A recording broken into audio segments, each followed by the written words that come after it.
What's going on, everyone? It's Nick Pfeiffer here, and I wanted to create a little bit of a different video, and I wanted to talk about David Ogilvy. So anybody that's in the direct response marketing arena, game, whatever you want to call it, is going to recognize that name. So David Ogilvy was the mastermind behind the Rolls-Royce ad and really the campaign that really rescued Rolls-Royce from almost certain bankruptcy.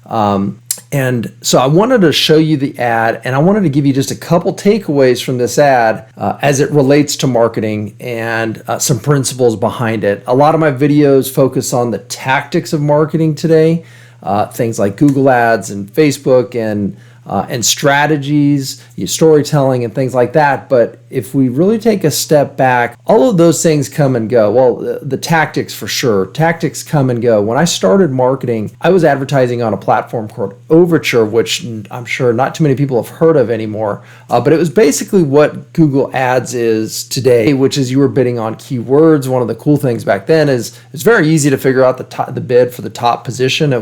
You could actually see what everyone else was bidding, and that's how you got to the top. And so that kind of dates me. That was all the way back in 2003 when I started. But the point is that the tactic of advertising on Overture is gone. It's been taken over by Google, and I'm sure at some point there's going to be another strong competitor to Google.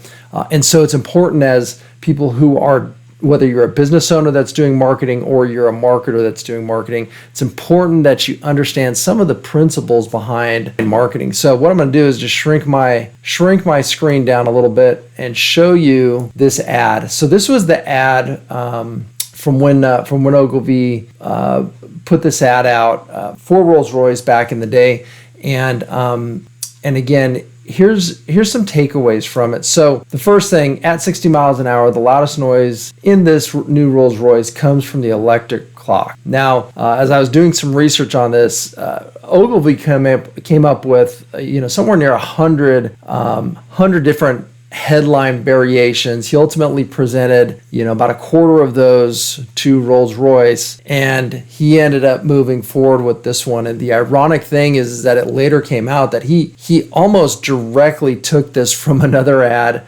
from a European ad campaign earlier. And so that just goes to show you, in marketing, in business, there's really nothing new under the sun. There's just a lot of recycled information and packaged up in a different way. So the first big takeaway is that modeling, and it could actually be argued that he straight up copied, but let's go with modeling since that's the politically correct term. That modeling is a very powerful tool that you can have for creating a marketing campaign. I'm a believer of not reinventing the wheel, and so it's important that we learn from what's successful and model that. Second thing is, before Ogilvy even wrote a single headline or line of copy, he spent 3 weeks talking with the engineers of the Rolls-Royce, gathering as much information about it, so he became a subject matter expert. Notice he didn't talk about meeting with the marketing department. No, he met with the engineers.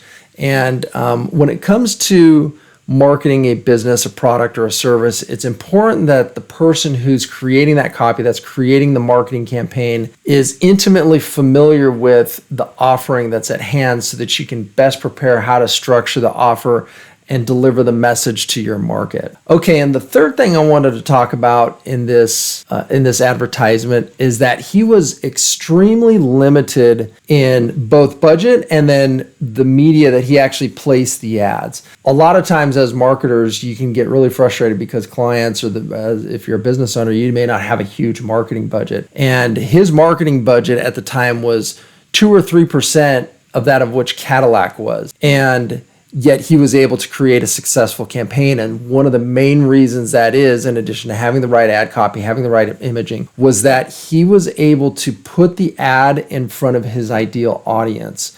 And so he was publishing ads primarily in the New Yorker and the New York Times, both of which had a very upper class audience at the time. And so, understanding your market, understanding who you're talking to is one of the most important aspects, because buying media is expensive. And if you're trying to advertise to a cold audience and you go really broad, you're going to spend your money fast, and it's going to be a mile wide and a half inch deep. And so it's much better to find out where your audience is, where they congregate, and advertise there. So those are just some takeaways from this Ogilvy ad. I thought it was very interesting as I was doing some research on it. And so I'd encourage you to learn from some of the successes of people who have come before you and model that success. Until next time, thanks for watching.